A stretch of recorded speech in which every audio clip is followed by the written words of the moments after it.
Hello, welcome to church today. It's great to have you with us here at Toongabbie Anglican. We've been enjoying going through the Gospel of Luke, journeying with Jesus up to Easter. I hope you have a great time with us today. For now, listen to church news. I think that most of us would agree that the Bible is a very important book for the Christian. It totally shapes the life of a Christian, and it totally shapes the life of the church. And because of that, I think the Bible is really important for us to understand and very important for us to be transformed by. So kicking off this Tuesday, we have the Bible Explained. It's not too late to sign up, but it's going to be on Tuesday at 7:30 to 8:45, and it's going to be running for 4 weeks. This is going to be a course to help explain how to read the Bible and how to have your life transformed by it. The Bible is so important, so I hope that you can come along to this course and learn more about it. I'm super excited, ladies, because in just 6 sleeps we have our tea party. It's the first event for the women for this year, and it is going to be an excellent time. You already know we're going to have tea, coffee, cold drinks, and delectable treats. But we're also going to be hearing from the Archdeacon of the Sydney Anglican Diocese. Her name's Cara Hartley, and she is really passionate about seeing women growing in their faith and seeing how God's at work in their lives. It'll be so great to hear from her, and so great for us to really kick off this year together in many different ways. I hope you're going to be there. Make sure you've got your invite. Make sure you come speak to me to register or go online, because we really want you to join us for the afternoon. It's 2:30 to 5 and it costs $7, which includes afternoon tea. Please come. It would be really great. G'day 6pm crew. I basically just want to talk about something that's kind of happening at the moment that you might want to jump on board with. It's a weird thing, a thing that you might have heard of before. You might not know much about it. It's a thing called Lent. L-E-N-T, not lint that you find in your pockets. Lent.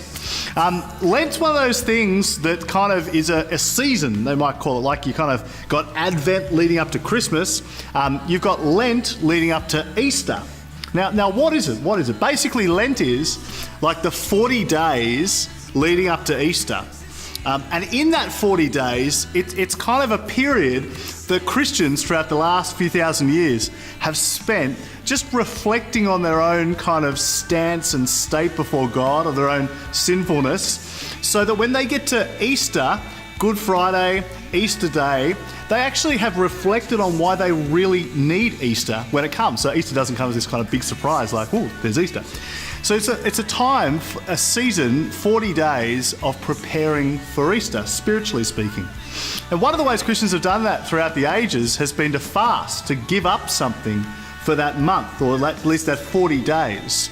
So I thought I'd share with you something that I'm doing that you may want to do. You may want to do something different. You might want to give up chocolate. You might want to give up certain kind of food. You might want to give up, who knows, whatever it is, milk or eggs or dairy, who knows what.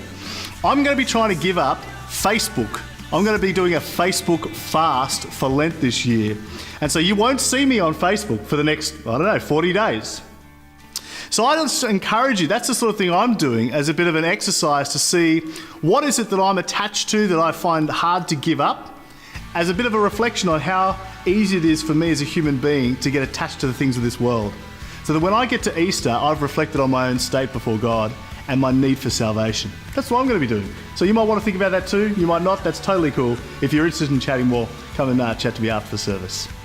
One of the things we've done in recent years, we've introduced leadership gatherings for those involved in leadership at TAC in growth groups and children's ministries and youth ministries and leadership teams for congregations and other things as well. We're going to be having the first such meeting on Sunday, 30th of March, and we're just giving advance notice to people. You should have got an email about it as well. On that day, we're going to be thinking about bringing, building and sending, and what that means and how we're going at TAC and how we can do even better. 30th of March is the date. Put it in your diaries. Respond to the email invitation. Look forward to seeing you there. As you can see, there's plenty happening at our church. We hope today will be a real blessing to you. We decided to come back to church. My wife was very keen to get back into a church community. So my daughter was showing a lot of keen interest in learning about Jesus, and Toongabbie Anglican specifically just read some good things about it. We were kind of looking around the area. We live in Greystanes, so it wasn't too far of a drive. We weren't driving past lots of other churches to get here, so it was reasonably local. Thought it was important to be part of a community that you're actually a part of rather than travelling out of country. I have progressed reasonably quickly, I think, in my work, and obviously with that comes some extra pay, and I was struggling with the fact of what should I be doing with that, how I should be committing that to God. Struggling with, I think, what most people struggle with in terms of buying things as opposed to giving to church and helping your church grow financially.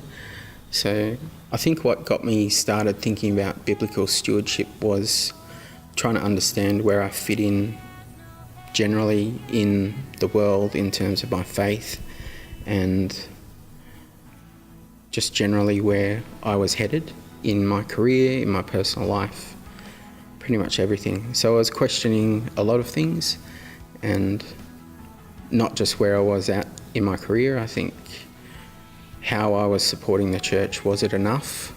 Was I doing all I could to propagate the word of God? Everyone we've met so far has just been really, really welcoming, and the fact that Toongabbie Anglican is based on the Bible. I mean, its roots are in the word of God, which is really encouraging for us. Hi, I'm Simon Butler. I'm on the parish council here at Toongabbie Anglican Church. We've seen over the past year, or in fact quite a few years, the work of God's gospel achieving great things here at TAC. People are coming to know Christ through the work here. There's many fantastic programs going on, and people are being built up and going out to spread the gospel through this work. As we think about the next few years, and as we we continue to develop our vision, we'd like to ask you to consider how you may be able to partner with us and help us to see that vision come to fruition. God's given us so many great things. He's called us to be stewards of his resources.